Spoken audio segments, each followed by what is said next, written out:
Get started. Hey guys, how's everyone doing? Mate, why are you trying to take over? I do the intro. Yeah, I thought I'd start it for Do this it one. then. Go on, mate. I'll just be a bystander. Hey guys, welcome to episode 42, 43, 42 of the podcast. We're back again. Reece and Finn and Reece. Finn, how's your week been? Everything good? Yes, Sam, mate. Thank you for the very formal intro. Yes, everything is good, but we have only got 40 minutes. So Yes. I'm not gonna go on about my week because everything is sound. What about you? Everything's fine. I did my upper session yesterday at Ultraflex.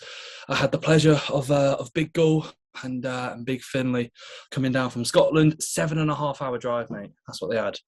And so I saw them on Tuesday. I went through some poses, but I had to get off. Liverpool playing, and they got there they were saying they get there at 3. I think they got there at like 6:30. So fantastic time optimization.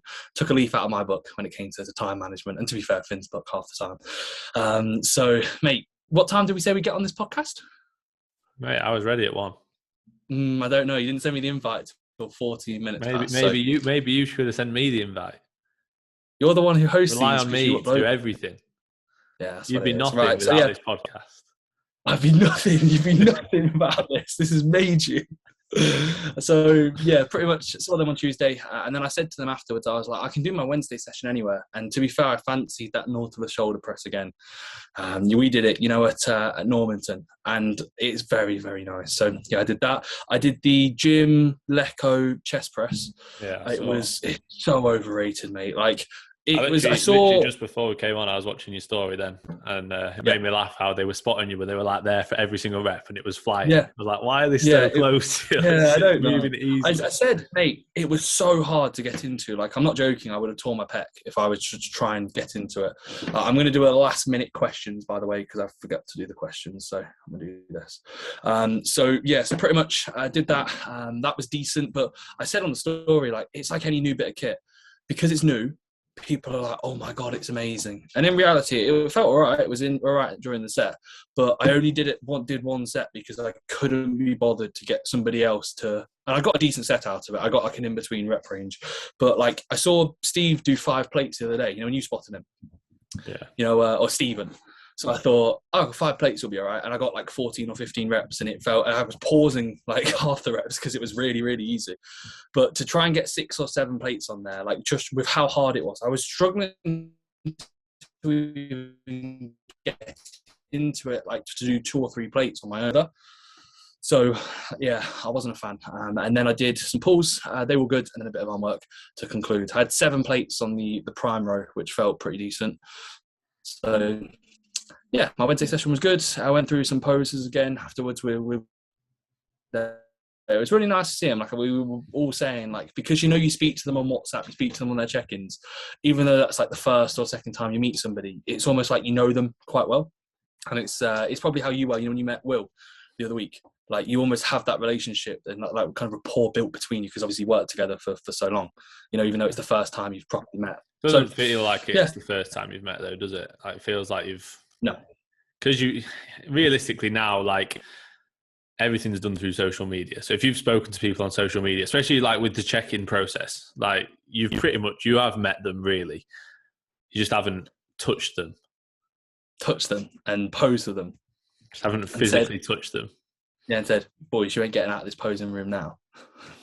That's what I said. You ain't getting out of this posing room. What was their session? They did push on Tuesday. They travelled all the way to do a dumbbell like medium incline press, and I said that I was like, guys, don't do a dumbbell press. I was like, jump on some of the machines. But Finley wanted to use the 70s because I think the 70s were smaller than the ones, he did the 65s at his gym, and I think they were the only ones they went up to. So I think he got the 70s for like 2 and 1, which is pretty strong. Like he's very strong at presses. And then they did lower on Wednesday. So Cybex hack first time for Gull, got 4 plates for 0. Fantastic set from Gull. Fantastic. Did 3.5 final warm. Moved like, how when you do a final warm, and like if you do a final warm on a Cybex hack and it's slow and you go 10 kilos up per side, you're getting 0 reps. But I was just like, yeah, see how it goes, because it wasn't the fastest of warms, but it wasn't like awful. It just it looked hard, and he was like, I'm gonna go 4, and I was like, okay. I think it's We'll easy see. done though, isn't it? When you're on Yeah. a new piece of kit in a new gym, you You see failed other people the using it. You think I could probably you failed do the that. gym leg press, didn't you? I failed it on the warm up. Yeah. Yeah, failed. What was it? 3 plates per side for 0. And then we did 4 plates, and that was absolutely sound. I don't know. I think we stayed on the just same shows load, that mental preparation. Yeah, it was the same as my pendulum that I failed. Yeah, 4 plates. You got switched on for that. No, I didn't. But I actually tried. Like I was like, God, I just failed a warm. Got off and started laughing. I felt it was heavy, and I was like, I'm not doing that. Yeah, but no. Otherwise, everything's been all good. Training on Saturday, you did you deadlift. I did a stiff leg deficit, so that was something slightly different. Got a question. And otherwise, go for it, mate. No, we got a question. Yeah, we'll come on to it. Oh, fair enough. That's all good then. So, yeah, I'm just putting up a questions box now. So, feel free, mate. If we can get into them, more than welcome to. I don't think I've got that many. Okay. Well, hopefully the last minute cues. I need to start remembering to put them up. I just remember, like, on a Thursday morning, I'm like, oh shit, I just need to, like, I remember every Thursday morning because I'm switched on, you see. Yeah, makes sense, mate. I forget how to find them every week, though. You go onto your story, mate. You go onto your account. You click you know the logo. Did we your profile. Did we go through all the ones from last week? Yeah, I feel like it was a bit of a long podcast, wasn't it? I feel like we did go through them all. All right, cool. I've only got a few. So first one, Butcher's Wet Dream. Yeah, he's looking very good. Looking very good, mate. From the photo you posted, yeah. It was all his previous coach. It's all his previous coach getting him in a good spot. His previous coach absolutely nailed it. I'm just going to mess it up from this point. No, you're not going to mess it up. You can say, what were you doing before? Yeah, no changes, mate.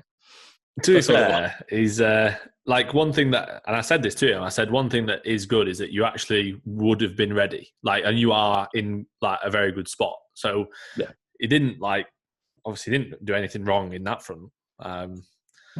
Just did lots of other things wrong in other areas with other clients. Anyway, so he asked, weirdest thing you've done on prep?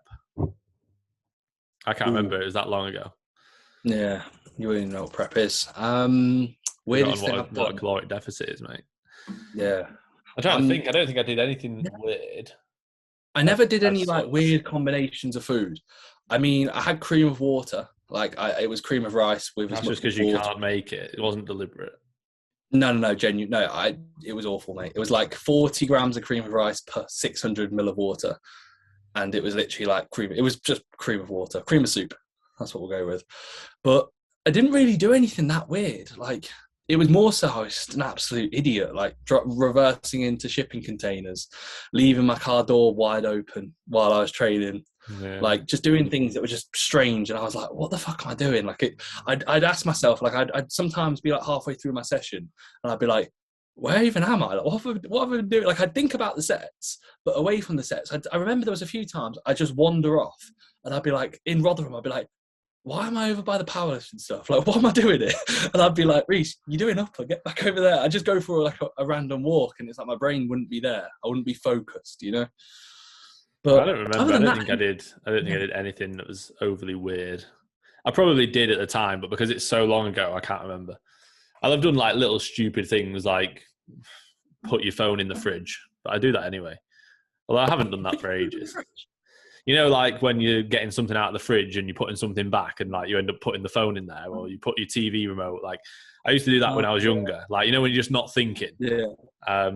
I probably did stuff like that when I was dieting, because you're not, like, say, you're not even got energy to think about what you're doing. You're just like a shell, and you're just doing what you're used to doing. But yeah, I can't remember anything overly weird that I did. Yeah, I can't. Was I overly weird? No, I don't think you were that. You were all right. You didn't want to talk to people in the gym. That was one. That's not weird. That's just anyway. No, no, you were bad. That was bad. Like, it was because it was very obvious. Like, someone goes, "Hi, mate," and you just wouldn't even respond. I was never like that. I would always say hello. If people asked me how my prep was, I would always answer. It was when people were just... We'd be stood Yeah, and you'd be they'd be talking to us, and they'd be like, "So anyway, Finn, how you doing?" You'd be like, "Sound." So prep going all right. I wouldn't. I just wouldn't try and make more of a conversation. I'd just be like, yeah, good mate. I wouldn't be like, yeah, I'm sound. I'm digging, because I felt like shit, so I didn't have to pretend and tell people. Mate, I swear all you were saying was, yeah, I'm still progressing in a deficit. It's still possible. I'm still progressing in a deficit. Even like, who says you can't progress in a deficit? That's all you were shouting about. Yeah. No, the only time I remember being, and I was never rude, but I remember being like, I didn't say anything or even look at the person, was that bald guy on the leg press. I don't even know what he was saying or doing, but he was just annoying me. He was he just kept asking questions, and he was like asking you questions about me. Yeah. And kept asking. And I was just like, I was stood there and I was just like, he was like trying to get stuff out of me, and I was just like, yeah, or no, or yeah. But then he kept asking you, and I was like, just fuck off. We're trying to train. I didn't say that. What about when Lewis punched you and you cried? Oh, yeah. I had to go up to him and say, "Don't punch Finn, please, mate." 2 weeks out from your show, that one of my clients was going up to Finn, and instead of fist bumping him, like I think he might have tried to fist bump you and you didn't see it, so he just punched you in the shoulder or punched you in the chest, didn't he? It was just in my shoulder, and I was like, yeah. It feels like it's snatching it off. I thought it broke my arm. And I remember looking. I just walked over to you, like it was like telling my dad that, like, will you go and tell that guy off? He's stolen my football. And I was like, will you tell your client not to punch me, please? And you were like, what? No, you just walked over. I remember I looked at your face. You got punched. You looked at the hand, and your head went down. And I was horrible. Like, oh, he's upset.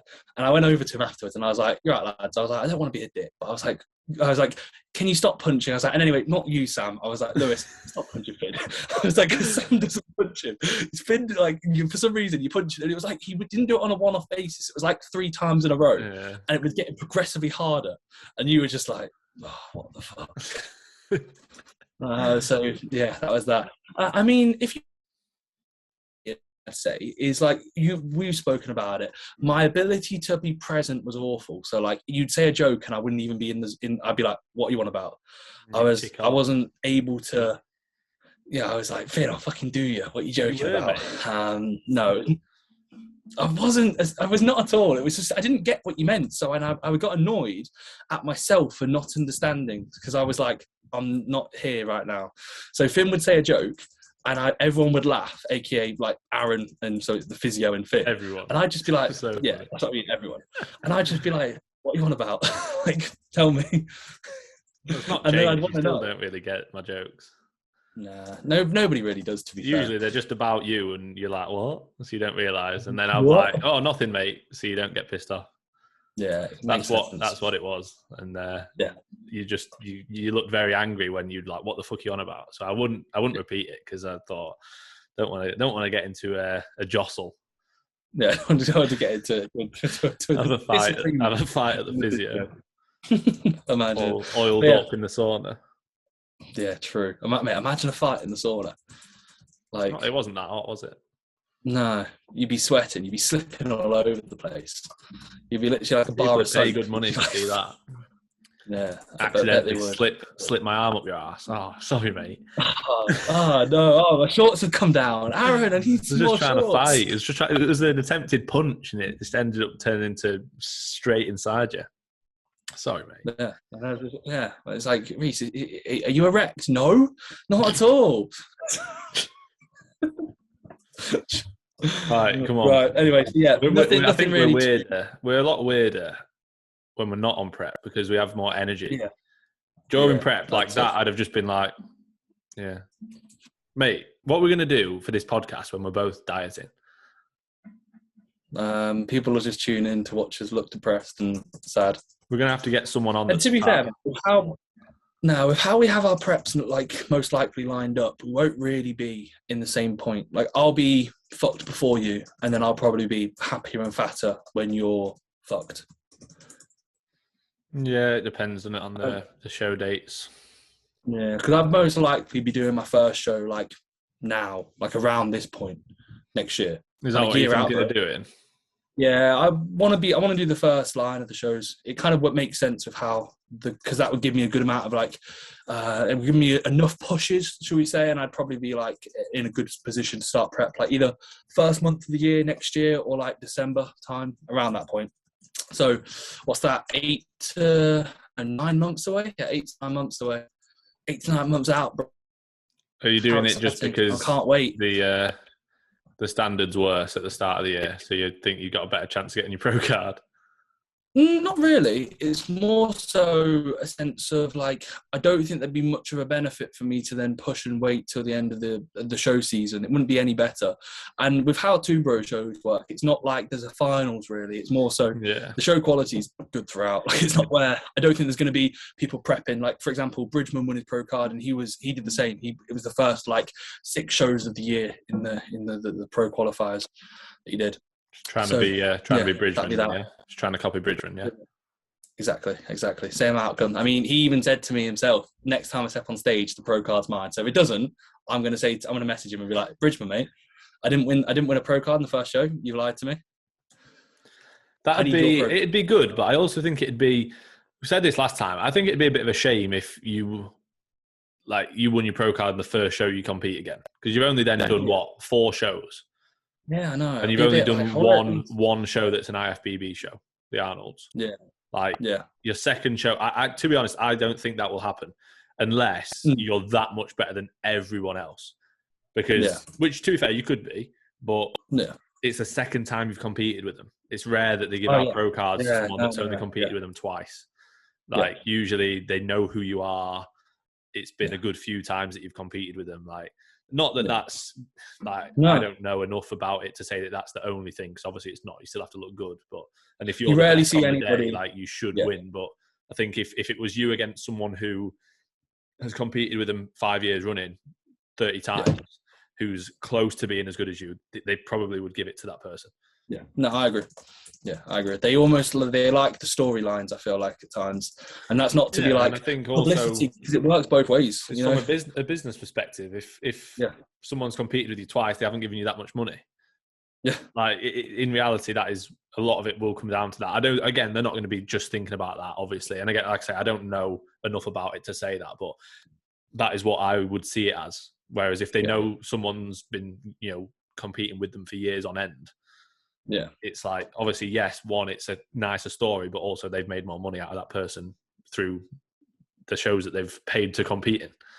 Yeah, 100%. And the publicity that they've gained through competing with exactly. them, It's the same as like social media. Like, I can guarantee some thought process of like, okay, this guy has a YouTube series. The time is now, for example. That's not to say Bridgman didn't deserve it, but that's literally a sense of it was everyone's, this guy's going for a pro card. These are the shows he's doing. The judges would know, Josh Bridgman's doing this show. He's got a series. This is, you almost, and your first instincts would be to look at him. And that's, again, it works in ways like that. What are they going to be saying? Oh, that's Reece. Can't miss. Yeah. Can't miss. Oh, actually, no, I've not seen that. Yeah. No, I've not seen it. I've not seen it. No, don't know who you're about. Reece? Don't know who that is. But yeah, I don't know. We'll see how things go. It'll be exciting. And to be fair, like, again, nothing really changes. Like, my goals were never like, when I started training, I wasn't like, I want to be a pro. And I'm not going to be saying that I've dreamt for this for years. I really haven't. I just thought it's cool. I do find it. I find it quite cringy. It is all like, all of that is literally for show and to make a cool looking YouTube video and stuff. Like, I agree. It's I just think it's massively over the top. Nothing changes. I'm going to train the same. I'm eventually probably going to be too big for physique, and then I'd be like, right, I either need to scale back and not get any bigger, or I just carry on training. And the answer would be the latter. I'd want to carry on training to a good standard, and it's how it will be.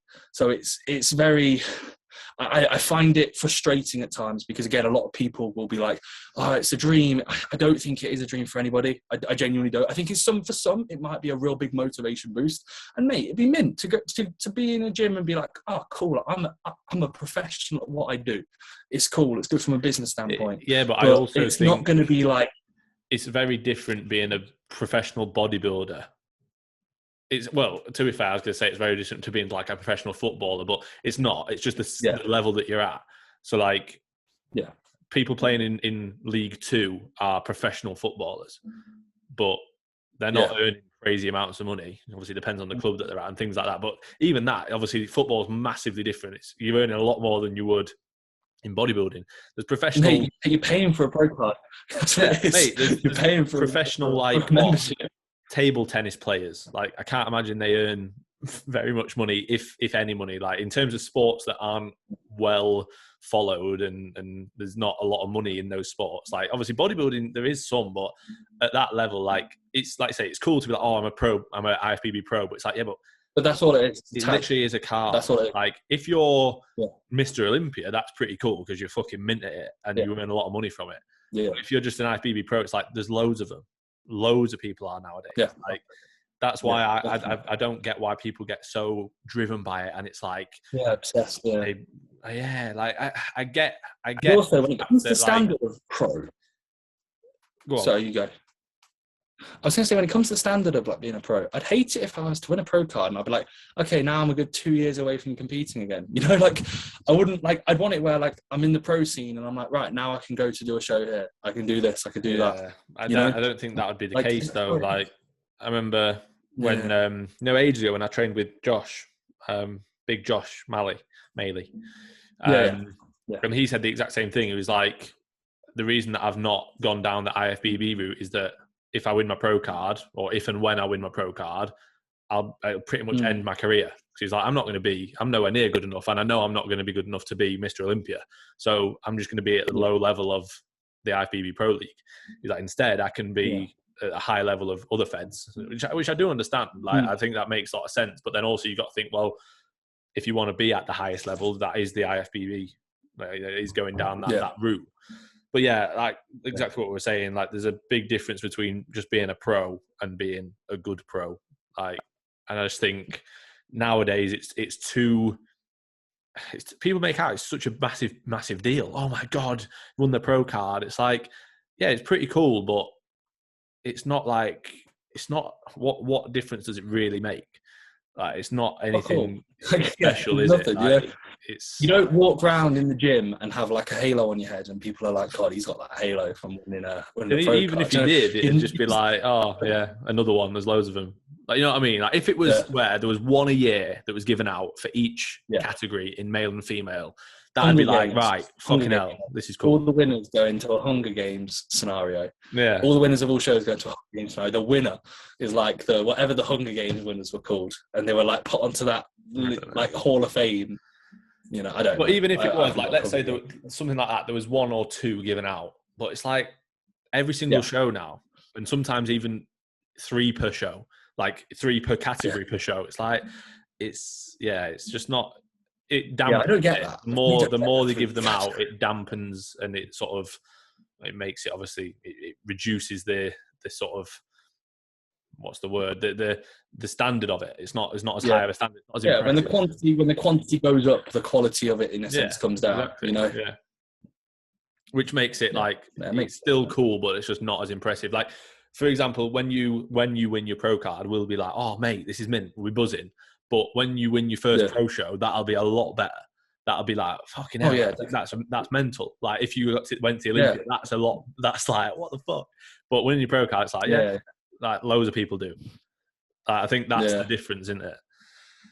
Yeah, but what I need to do, mate, is I need to now start saying that's my goal. So I can, I'm going to say it's my goal to be an IFBB pro. It's all I think about. I'm going to revisit You could make a very good YouTube series over the next year and be like, at the start of every video, be like, I've been dreaming about this since I was 4, since my dad died. Yeah. You could make everyone feel sorry about your dad dying. Yes, get in. My dad died. When my dad died, he told me, Reece, you're going to be an IFBB pro. And the time is now. Oh, I can't say that because that's... Imagine. Yeah, they just copied it word for word. And they just started saying, this is what my dad told me. And then when I win it, I could do like a massive reel of, this is all it means. This is my moment and stuff like that. And in reality, I'm just joking, so I don't even give a fuck. It is what it is. I'll be like, yes, get in. It's just, people invest into like a journey, don't they? So like, for example, and again, it's why we said like Road to Pro, those kind of titles of series do pretty well because people are, like, I want to try and watch, I want to watch them, I want to support them. And it's nice, obviously, that people do that. But I also think like generally, all that individual is doing is marketing themselves. Yeah, like that is what they do. Like the content isn't for the consumer. The content is solely for themselves, and they're doing it to like hopefully just get more views. They're not actually putting out, in my opinion anyway, they're not actually, a lot of the time, they're not putting out like really good, valuable content. They're often just putting out like a story that makes people attached to that story. And I'm not saying this is Bridgman, by the way. Like, I'm not saying this is Bridgman, because Bridgman's done really, really well. And I don't watch his videos, but he seems like a really sound guy. I think other people, especially at a lower level, it's like me. Obviously, I've got like the step up, but it's like me being like, oh, this whole season, this whole series is about me going and stepping on stage and getting a pro card or winning a show. And like, that's all it's about. It's like, not really, is it? Because then if you don't you want to do win, that, what happens at the end? You'd want to be a pro, but it's not where. Yeah, it's just literally just enjoying it and putting out videos, because I enjoy putting out videos, and it helps in terms of business, and it helps give people value. I'm not like, this is all about this one goal. It's all I've ever focused on in my entire life. Like, just think, fuck off. It's not. I knew when I was playing football, this wasn't for me. Yeah, I could tell. When I was 7, I knew I'd be a bodybuilder. But here we have a photo of me at 6 doing a front double bicep in my garden. I knew from this point onwards it was my destiny. Awful. Yeah, right. We'll move on, mate. I've got a few questions on the last minute questions. Miles Mason, what's fatter, Finn's neck or Finn's ankles? My neck's fatter than your neck, for sure. The back of my neck's a lot fatter than your neck. I haven't got a neck, look. It just merges. My head just merges into my traps. Mate, and imagine if this was how I looked. You look ugly as anything, mate. That's for sure. Isn't that weird? Doing that makes me look like a different person. Well, yeah, nice. Fantastic. Yeah. What would you say, mate? Neck or ankles? My neck. My ankles are shredded. I don't know, mate. Your ankles blend into your calves. The peak of your calf is as thick as your... That's not because I've got fat ankles. That's because I've got no calves. I don't know. I think your ankle would make it look worse. Well, I'll take that if you're saying I've got good calves. Cheers, mate. No, I really wasn't. But right. Do you want me to do another one, mate? No, I don't. I don't. You can. Why would you do them when I've got more? Right, go for it then, mate. Come on. J Murphy Fitness. 10K calorie challenge for time. Who wins? Right now, neither of us. I don't think we'd be able to get. Well, one of us would win. I think he says 10K calorie challenge for time. Who wins? So basically, like both of us stood next to each other. Right, go. Who can eat 10K calories the first? Like the quickest. I'd win. I'd say. Yeah, I think you probably would. Yeah, I'm a quicker eater. I'd say. Whenever I usually am a bit of a quicker eater. Yeah, that's because I optimize digestion. And also, if anybody didn't know, Burrito Challenge quickest winner in Plan Burrito Loughborough. The Burrito Challenge, I had the quickest time 2016 for about a month. Someone took it from me. Yeah, genuinely. I had like 9 minutes 56 seconds, and I went in knowing that I had the challenge. That's I didn't not quick. No. It was like 10 minutes, and I wasn't even going for the time. And I ate like half of it within the first 3 minutes. And I was like, how long are we on? Because they time it. And I was like, right, I'm just going to go for the time. So I wasn't even going in thinking. I was shoveling it in. Horrible, worst experience. The last like mouthful of guac and sour cream. Oh, I was about throwing it up. It was awful. But yeah, I'd say I'd be able to. Did you shit yourself straight after? No, I trained, and I think I couldn't even brace on a barbell squat. I trained that evening. It was awful. Like my stomach was just ruined, and I think I probably did shit myself during the squats and then afterwards. I think I went to the toilet like 4 times the following day, before even midday. I was at college, and I remember like before I got to the first lecture, I was late. After the first lecture, and then after the third lecture, it's like literally like it was at every lecture. I was like, I'm being late. sorry, I'm going to have to go to the toilet again. Yeah, and there was a gender-neutral toilet, and like because I didn't want nobody went in the gender-neutral toilet, so I was like, right, I'm just going in there, so nobody comes in because I'm just destroying this toilet for this burrito that I ate yesterday. Awful, worst experience of my life. So yeah, would you be able to do 10 Kelly? 10 Kelly? Would you be able to do 10K Kelly? Yeah, I'd be all right. It depends, like. If someone was to tell me to do it right now, like I'd probably struggle. But if they were to prepare me and say, right, on like Saturday, I'd be like, yes, I'd just not eat from now till then, and I'd probably smash it. Yeah, definitely. Yeah. So yeah, I don't know if it was. I think if it was, to be fair, I think you would win either way. I think even if it was like where we'd both prepared for it, I think you would still. How come? Just You're a big cheat, aren't you? yeah, Just bigger helps, than you make. helps with anything. Yeah, I can handle more food. That's what it is. Exactly. I couldn't imagine anything worse right now. Like close to 6,000 calories on training days. I couldn't imagine like 4,000 extra. Nope. I wouldn't eat the same food. It wouldn't feel the same. I'd buy 5 Ben and Jerry's. I'd microwave them, yeah, and I'd just drink. I reckon 7,000 calories, easy. Yeah, I reckon 1,200 a pop. you could but you could have your normal food. Like I'm not like absolutely stuffed every day. No, I could have probably a normal training day, and then in the evening have 4 tubs of Ben and Jerry's. Yeah, literally put them in the microwave. Like a liquid. Yeah, but we're trying to do it for time as fast as possible. Yeah. Imagine we're on a time challenge and we're like, oh, can we just fit in our push and arm session? We're only gonna be 3.5 hours. Yeah. I reckon if it wasn't timed, if it was just in a day, I could probably easily do it tomorrow. I'll do it tomorrow. Yeah. I don't even care. I'll do it tomorrow if you dare me. I'd get an IV drip of olive oil straight in the arm. I carry it around. You know, when you see people leave hospitals with the IV drips, I'd just be eating everything. They'd be like, "Sir, what's that?" Olive oil directly into Don't worry, mate. Don't worry, it's olive oil. Yeah, it's olive oil. It's not orange. It's not Trek. It's olive oil. To get off. Right. Well, both of us need to get off because we both have physio with physio Aaron. Opinion on the new deadlift rule: is sumo cheating or nah? Lucy, if I'm honest, I didn't know there was a deadlift rule. I don't think sumo is cheating, but I'm not really asked if somebody's sumo. They're more than welcome to. I just don't think it's a very efficient and like effective exercise. The SFR profile, bro. That's what it is. What's your opinions on sumo, mate? Is it cheating? I'm assuming this is potentially actually like something to do with powerlifting. Like, yeah. If it's an actual rule or if it's just like something going around, I don't know. But yeah, I don't think it's a bad exercise. No, I think there's better exercises instead. Like I would rather someone do something like a hip thrust or even just a conventional deadlift or an RDL. Like they're generally going to be probably more effective movements. You're going to get more out of it, especially through like the hamstrings as well, than doing And I think as well with a sumo, what a lot of people tend to do is they just try and create the smallest range of motion possible. So again, if we're looking at hypertrophy, then we don't really want to be doing that. But if we're looking at moving it from A to B, so from a powerlifting perspective, then yeah, it makes total sense. But obviously, if it's banned, then yeah, you obviously. I'm guessing it has been banned. Do it, I guess. Yeah. I had a client, new startup, who was doing sumos, and I said to him, I was like, mate, please don't. And I was like, if you don't like a regular deadlift, we can change it out. But from like you said, from a strictly hypertrophy perspective, which is all we talk about, powerlifting, nah. But from a hypertrophy perspective, there's far better options and alternatives.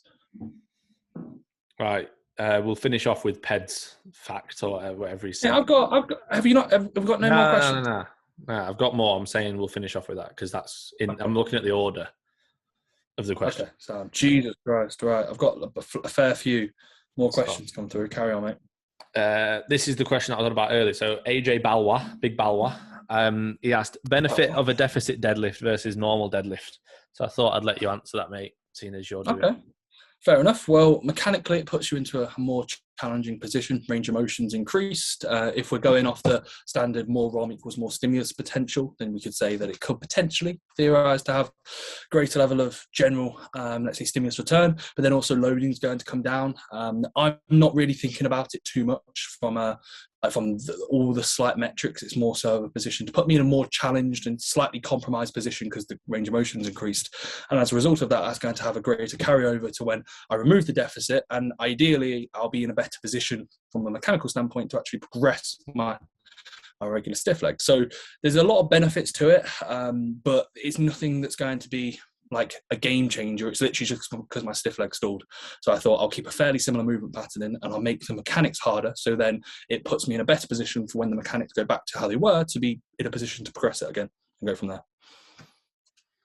Yeah, I think also like it depends on the individual. Some people will have a crazy amount of hip flexion available to them. Like if they've got really good flexibility and their hamstrings can get into a much more of a lengthened position than just doing it off the floor, then that's not a bad idea, especially if their hamstrings are a weakness. But then also you could say vice versa for someone who's not got the best flexibility through the hamstrings. A deficit might make it a little bit more dominant through the back, which again might not be a bad thing if their back is a little bit weaker. So there's little things like that. But yeah, generally I would say it's more of a specialized movement. Like it's probably one of those where give it a few months and we'll probably see everyone doing it. But it's not like anything special. It's literally just, it's the same as people do a block pull. Why do people do a block pull? For pretty much the same reason. Like, obviously, yes, it's not the same in terms of you making the range of motion greater, but you're making it shorter because for whatever reason you struggle on a deadlift. Let's say you can't get into that position without rounding the lower back. Or you've stalled on the deadlift, so you're going to just try a slightly different alternative and pull off an inch block or 2 inch block. It's not really a different movement. It's just a slight change to try and rinse out some more progression, basically.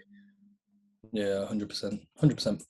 Right, I got one from Liam Burke, 99. If I'm not mistaken, Liam, you are, I think it's like 3 to 4 weeks out from a PCA show. He's asked, do you ever get annoyed at each other? And if so, why? Love the podcast, lads. Top guys. Well, top guy to you for asking the question, Liam. Top guy. Do we ever get annoyed at each other, mate? I fucking hate each other. Yeah. I think all the time. I don't know. I think more so if, like, when one of us is dieting, I think it's easy to, because you're more irritable, aren't you? So, like, you'll almost, it's easier for things to annoy you. And also, like, from the other person's perspective, that person isn't themselves. So it's like, it's not annoying, but it's just like, oh. So, like, obviously towards the end of your prep, we couldn't have like a laugh and a joke about things because you'd want to murder me. But I didn't find that. Fair, I didn't necessarily find that annoying. You want me to be honest? I genuinely didn't find you at all annoying, really. Like, I thought I'd find you more irritable. Yeah. You and my mum were the only people who really pissed me off.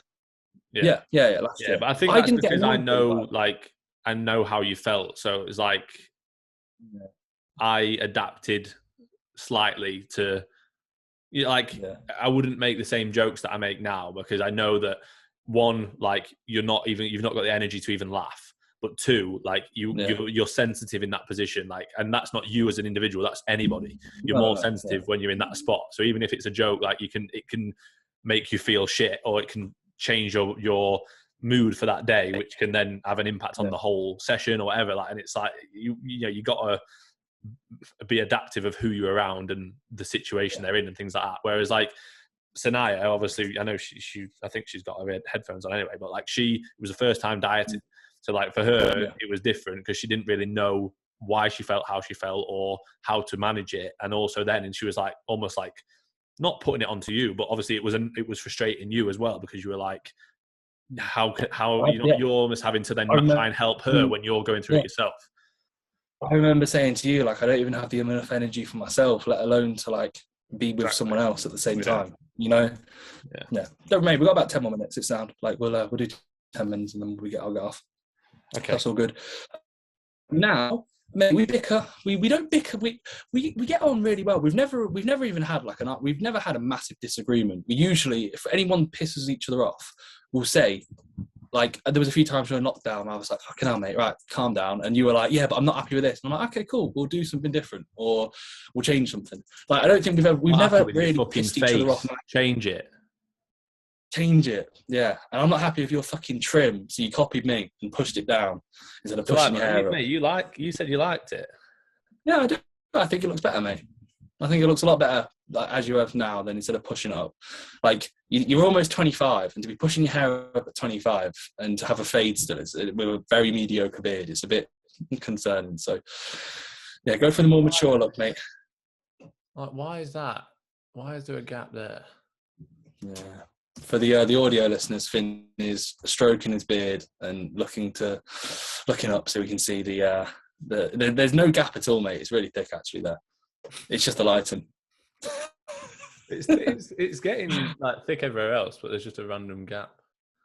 Yeah. Apparently, the barber said it was stress, and I was like, mate, I ain't stressed. I manage my stress. I manage everything perfectly. I'll show you my ordering data. I was like, I'm not stressed. I'll tell you who's stressed. Yeah, you're the one who's stressed, I should say. Funny that. You just need to chill out, mate. But wait till you go on holiday next month, and your beard will just be full by the time you get back. That's exactly what he said. He said he had a client who went on holiday and came back with like a full bushy beard. I was like, yeah, that'll be me. So this is DP Fit, and I don't know. I read this earlier, and I was like, what's he on about? So he put when this might be something that this might be tripping me up, like whatever the other ones have been. My cock small. When and how do you lose your V plates? When and how do you lose V plates? Is like when you lose your virginity. Why is that called V plates? Or like L plates, like learner plates? Yeah, did you not know V plates for virginity? No, mate, I'm old. I don't. Why don't you just say virginity? I'm not a child. I just say the actual word. Okay, so wait, does he want to know when? When and how do you lose your V plates? That's why it's thrown me off, because he's put you lose. Oh, well, it depends. Like my uncle, I haven't seen him since 12. So, I haven't seen him since. My mum stopped him from coming round. I don't know why. He was a really nice guy, so I had really good times with him. Yeah. So yeah, how and why? When I was younger. How and why? No, when and how. When and how? Uncles. I was 14. And in this room, maybe I can't remember. You bollocks 14. Mate, it was awful. You didn't even have a cock at 14. You told me. I did. It was either 14 or 15. It was either 14 or 15. I think. I'm pretty sure it's 14. It was like on the cusp. It was towards the latter end of the year. Is that all you're gonna give us? Well, I'm not gonna say the girl's name. I don't know if I could even remember it. Was it your mum? It was awful. No, it wasn't my mum, believe it or not. It was actually one game after that. It was to the Angry Bird. Angry Bird, right? Yeah, proper bad. That's why I love it so much. I think. It was either 14 or 15, and that was that. I don't really know. Like, it was awful. It was a shocking experience. I think I was like 20, 23. I think it was Shannon. Yeah, I was a virgin mate before Shannon. Yeah, exactly. No, I think I was 15. I remember I was late 15s. Yeah. And yeah, it's just a girl from round me. Was it good? No. If you said yes, mate, that's concerning, because she would have been underage. So if you said yes, I would have been like, got him. We got him, guys. Screen record it. That's it. No. It's weird, isn't it? Like, we won't go into this for much longer, but like, I feel like if I had kids, like, I would say to them, like, honestly, there is no rush at all. Like, the more you rush into it, the worse it'll be. And like, I don't know. I just feel like at that age, because like maybe a couple of your mates have done it, or like a few people, you think, oh, I'm going to get into that age. Most of them bullshit. Most of it, yeah, bullshit. 100%. But also, it's like you almost think, like, oh, maybe I should. Or I think thinking back now to what I thought back then, I thought, what? Why the fuck did I even think like that? Like how I think now, I'd be like, I couldn't give a shit. Like, I'll literally just wait. I'm really not arsed. Like, it'll happen when it happens. But at the time, you're sort of like, oh, I wonder when it's going to happen. And like, you think it's a big deal when it's not. Yeah. No, but I never had anybody. But obviously it's awkward for your parents, isn't it? But I almost wish like my dad had said to me something like, honestly, like, don't rush. It literally just, it's not anything it's special. Like, or just someone that like would have not like made you think, oh, it's not a big deal. But you also don't listen to anyone when you're a kid, do you? You just think, oh, fuck off. I'm going to go. And to be fair, I realised, by the way, because with any girl, any first time with me, nothing works first time. Yeah. So it was, mate, the first time it was going to happen, it didn't. And that was when I was 14. I think it was when I was 15. So I remember like 14, I was like, I'm going to do it at 14. Didn't happen. That happened with me when I was the first time it was going to happen, it didn't happen. Yeah. But that, again, that's because you put so much pressure on yourself thinking it's a big deal. Yeah, in reality, it's not. No, even those you just do that, don't you? I just do it every time now. Like, every new girl from this point, it's not. It's a good thing she got headphones on. I'm taking the piss. Just jumps on me. Podcast is done. That's it. But no, hopefully we've answered your question there, Dan. He actually asked us on my questions, sunbed essentials and how to for a first timer. Sunbed first timer. The Cowbell Cup for sunbeds. Yeah. I would say go on as least as possible. Probably I'd say like 2 times for like 4 minutes per week, 4 to 6 minutes. I'd say you spot. could get away with. You could probably get away with 6. Depends how pale you are. Depends how hot. Because sometimes, like I could go on the sunbed. Like obviously, it's different for you because you go on the same one because you've got one. But like I could go on the sunbed and they might put me on a really good one, and I'll have like 8 minutes and I'm bright red, and then I go on for 10 minutes on a shit one, and it's like I haven't even been on.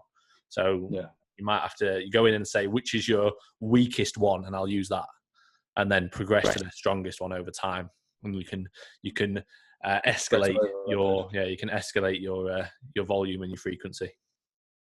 Yeah, exactly. Titrate up as you go throughout your sunbird block. But there's no other essentials, like just get on it. I mean, you can wear lotion and things like that if you want, but you just get on the sunbed, really. There's not much more to it. Make sure you actually get on it. Like, don't just stand next to it and press on. Get on it. Yeah. What does PPS mean? Don't know. Yeah, no idea. PPS. Puss? I don't know. PPS. Peoples, I think. Yeah. Peoples, I think. His name is. This definitely is a burner account because his name is I111111P. I bet he doesn't follow me. It's Aaron. Yep, you don't follow each other. And he has 21 followers. Lewis Parker, progress page. Plates per side, Lewis. That's what it is. Yeah, a plate being other than 20 kilos. Yeah. Because people, I think you say plate per side and people still don't know what it means. So a plate is 20 kilos. Yeah, exactly. Right, your question, mate? Finish up with like a few more, and then we'll get going. It's not really a question. The Kitman 11. Think it's time for you and Reece to run the incline hammer strength. Underrated bit of kit. I don't like it. Yeah, it's very not. I think I've said to you before, I find that the angle is way too steep. Like for me, pressing in that kind of plane just feels awkward because it's a pretty steep incline. So I have to shift my hips forward, which then feels like the only way I've ever got on with it is to have my hips forward. Even then, it just turns into like a mediocre sort of flat press with a slightly like incline curvature when you're pressing. It's really overrated. It's not a bad bit of kit. It's not awful. If I was to have a whole gym with it, I'd most likely not use it ever. Like we've got it at Premier. We'd have the cable chest press over it. Like I've never had it in. I haven't had it in continued for a long time. Like, and even then I only had it in for like a short amount of time when I was at Leeds. And even then I wasn't a massive fan. And I would most likely be stacking it, unfortunately. I'd have to have the 50s on. I'd be probably doing like 6+ plates per side, which is hard to get on with. I think it used to be overrated. Ryan, Glenny. Oh, mate, it used to be overrated. Mate, we're not in sync. Says your internet connection is unstable. Oh no, you're back. It glitched a little bit. You mean it used to be underrated? No, it used to be overrated. People used to use it all the time and buzz off it. Love it. Yeah. Now nobody really uses it. So I would say it probably is underrated now because it's just a decent piece of kit. It's not amazing. It's not horrendous, but it's like the vast majority of hammer strength. To be fair, that's how hammer strength is. Yeah, it's like 7 out of 10 most of the time. Ryan Glenny. Yeah, I think it is. Glenny. Yeah, best advice for attracting more serious trainees to coaching instead of just general pop. I always find questions like this interesting because I think like Ryan, he's coached by an individual, and I would look at it and I'd be saying like Ryan's clearly like I know he did a photo shoot. He's not like I'd say he's more serious than a gen pop client. Like he's training to a good standard. I'm guessing he's obviously a coach himself, and I would almost say like, listen to the podcast. What attracted you to go to your coach? Like, what were you looking at? Were you looking at what their let's say what their knowledge was, what they were doing with other individuals, how their training was, how in general they held themselves, and how they kind of marketed themselves? It can almost lead towards that sort of thought process. And I feel like your content, how you put yourself forward, will dictate the clients who come on board. So, for example, for Ryan, it'd be the same as if we were to compare ourselves. The people that apply for us now are not going to be the people who would have applied for us 2 years ago. And it's where we've naturally kind of progressed. And as a result of that, the individuals who are interested in coaching are more so in towards the more serious kind of competitor or trainee, should we say. And I'd say for Ryan, it takes time. You're not just going to all of a sudden be a hardcore, let's say, competition prep coach. It's going to take time, but you should look at your content, look at how you're almost handling yourself, and understand it's a natural progress. And if you are a good coach, you'll eventually start to work with the people who are at a higher level. That's not saying you're not a good coach for general pop, but if you want to get into that revenue kind of, not revenue, that kind of stream, you should be looking at almost thinking about how you're actually, like, say, putting your content out there and who you're trying to target towards. Just thinking about revenue, yeah? No, I said stream, and I thought revenue. Money. I mean, money. It's all about money. Damn it! My business mentor's got me. That's what it is. My business mentor was on the phone to me this morning, telling me all about. Don't let people know all you care about is money. Yeah, don't let people know. Even though you've hired a business mentor, don't let people know all you give a shit about. Mate, you're my business mentor. Oh, am I? Yeah, you're the one who's telling me all this. You're the one who's got me my plaque. Yeah, I'll give you a plaque when you get 10K. I'll give you it then. No, it's, to be fair, that was spot on. I think a lot of it comes down to the content that you put out and also the time that you've been in it. Like we couldn't expect to coach the people that we're coaching now 2-3 years ago. Like we might have had still good knowledge then, but we didn't have anywhere near as much experience. We didn't put out as much content. We hadn't have coached as many people yet. And like, we've worked with loads of clients, and a lot of them, will be really good clients that carry on. A lot of them will be clients who are, maybe a bit of hard work and a bit lazy. And you're going to come across clients like that. I was saying that in the check-in today to someone who was saying that he had a couple of clients that were a bit of a time wasting kind of client. You're going to have that. Like, everybody's going to get those. Like even at the top level, that's what I was saying. Like you're always going to have that. But over time, as you get more experience, as you put out more content, as you work with more people, as you get better results, you will attract more serious clients. And if you want to go down the contest prep route, if you like, then you need to post more about that. You need to probably compete yourself, although it's not essential. I would say it will help. And, when people see that you can do it and you can sort of walk the walk, that's going to help as well. And then, you help more and more people do it. And it just evolves in that kind of way. But, if we think in 10 years time from now, like we'll probably look back at where we were now and think, fucking hell, like it's crazy. The people that we're coaching now versus then is mental. But again, it's just time. A lot of it is just time and patience and consistently just putting in the work every day. Yeah. Well, do the work. Keep grinding. I'll be dead. Be gone. 10 years. Mate, I'm dying for a wee, but we're nearly done. Yeah, so let's cool. just do heads fun fact, and then we're done, yeah? Fun fact. Yes. Okay, so it's a long one. You ready? Okay. Personal fun fact he's put. So it's about him. He's put FAR 2018, so maybe February. Is that this FAR February? He's put that anyway. Premise. The floor of my gym is only half covered with rubber. The rest is wood. I think wood he's put. Anyway, just a few days before I had been called back because me and other guys were making too much noise, especially when we were deadlifting, and with each repetition we left the bar a bit violently. Okay, so a few days later I had to squat. The only 3 racks were the farthest ones, positioned exactly in the point where the floor was divided halfway between rubber and wood. After seeing some videos on YouTube in the previous days, the day I was willing to want to learn how to squat low bar, I get under the bar as if I were going to do the high bar. I take 2 steps back, and at that point I think, okay, Pedram, now drop the bar a few centimeters down on your back. I won't tell you more. And then he continues to tell me more. I literally felt the bar slipping off my back. I was not yet used to keeping the bar only with the upper back. The bar slips away, and in order not to hurt myself, I throw myself forward and let it crash on the ground. 4 floor tiles completely destroyed. There was a hallucinating roar, he's put. A crazy noise, a thunder. Mate, this guy's storytelling in his class. Yeah, it is. Everyone in the room had stopped and looked at me. I was paralyzed. I had terror on my face. A guy came up and said to me, "How are you? All right? Don't be worried. Don't be upset. It can happen. The important thing is that you're okay. Come on, come on." That guy sounds like a nice guy. I looked at him and said, "No, I'm not shocked. Absolutely not. I'm terrified, because just a few days ago they complained about making too much noise and putting down the bar gently during the deadlift. Now I screwed my gym membership. They definitely kicked me out. Ha ha ha." And then he put, "I think I enjoy your podcast more than any other ones."